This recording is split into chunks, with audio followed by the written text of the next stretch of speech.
Tonton video ini sampai selesai agar Anda tidak gagal paham.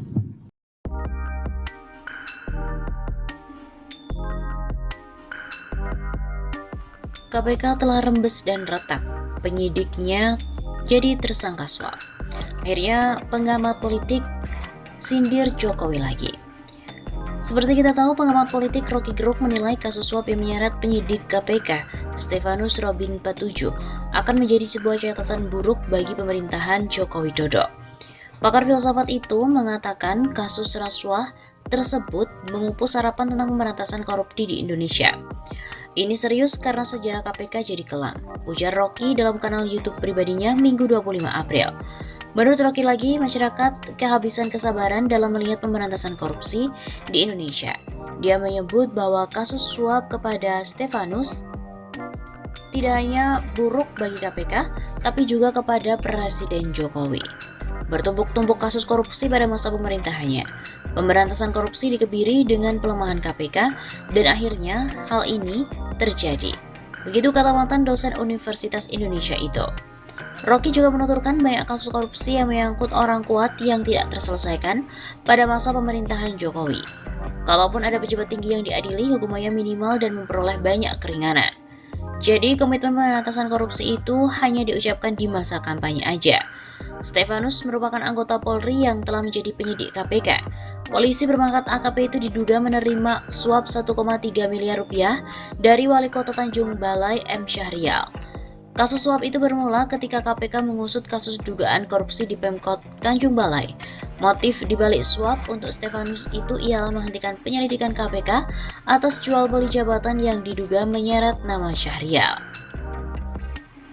Terkait dengan tertangkapnya oknum penyidik KPK, seorang pengacara dan ditersangkakan Wali Kota Tanjung Balai terkait suap pada penyidik KPK pada hari Kamis 23 April, yang mana pertemuan penyidik KPK dan Wali Kota Tanjung Balai diketahui difasilitasi pertemuannya oleh salah satu petinggi di DPR RI, yaitu Aziz Syamsuddin.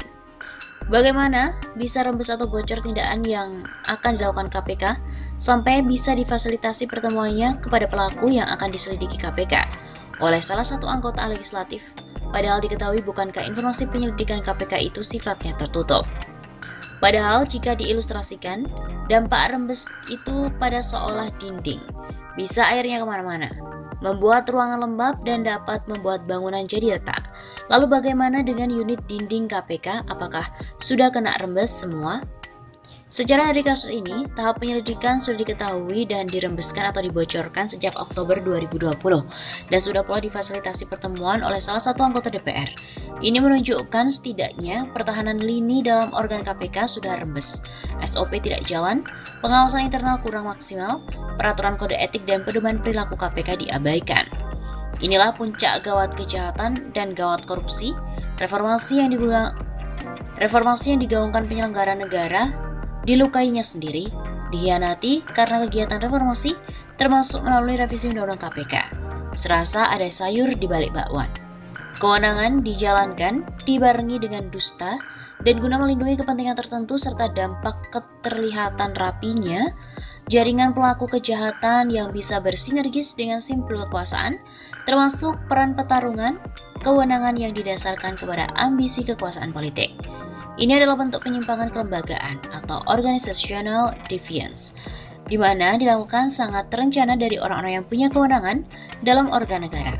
Perilaku menyimpang ini berubah menjadi suatu tindakan pidana kejahatan dengan dampak daya rusak yang luas karena efek perbuatan ini telah mengacaukan dan merusak tatanan hukum dan kepercayaan publik pada organ negara. Karena di sini kejahatan terlihat semakin sempurna, sebab dilakukan oleh orang-orang yang punya kewenangan dan punya pengetahuan hukum, sehingga penyelesaian kasus ini pun direkayasa, dibungkus rapat melalui uang. Maka yang terpenting dari kasus penangkapan penyidik KPK ini, atas perkara Wali Kota Tanjung Balai Sumatera Utara, ditemukan aktor utama atau dalam perbuatan ini. Karena dari orang inilah yang menjadi kunci untuk menggerakkan lebih jauh, termasuk pihak-pihak yang dapat ditarik pertanggungjawaban pidananya dengan kualifikasi, turut serta yang menganjurkan dan orang yang menyuruh melakukan pembantuan tindak pidana dalam perkara ini dengan tindakan upaya dan skema penyelesaian kasus hukum Wali Kota Tanjung Balai dengan cara memberi suap miliaran rupiah, termasuk pembukaan rekening bank serta pembayaran suap bertahap yang juga sudah dikemas olah pembayaran kredit bertahap. Sehingga diharapkan melalui tindakan penyidikanlah akan dikumpulkan dan ditemukan bukti-bukti, dan bukti-bukti ini membuat terang tentang peristiwa pidana yang telah terjadi, termasuk menemukan pihak-pihak tersangka lainnya yang dapat dimintai pertanggungjawaban hukum. Ini adalah harta kekayaan dari penyidik KPK yang jadi tersangka suap Wali Kota Tanjung Balai.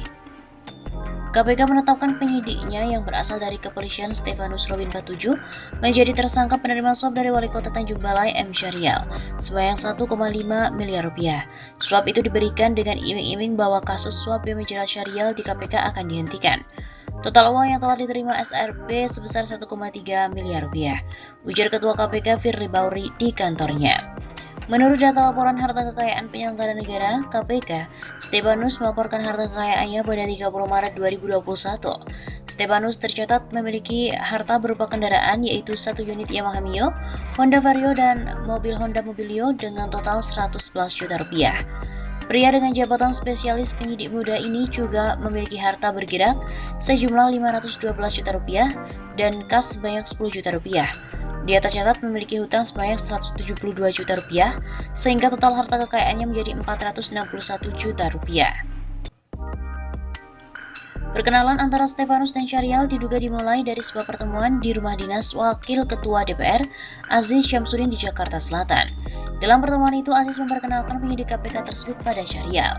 Aziz memperkenalkan Stefanus kepada Syahrial lantaran diduga Wali Kota Tanjung Balai itu memiliki permasalahan terkait penyelidikan dugaan korupsi di pemerintahan daerahnya yang sedang dilakukan oleh KPK.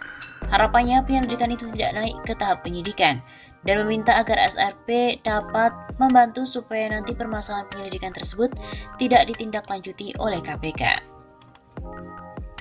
Ketua KPK Firly Bahuri juga menyebut bahwa penyidik KPK yang diduga menerima suap, Stefanus, memiliki hasil tes rekrutmen menjadi penyidik dengan hasil tes di atas rata-rata.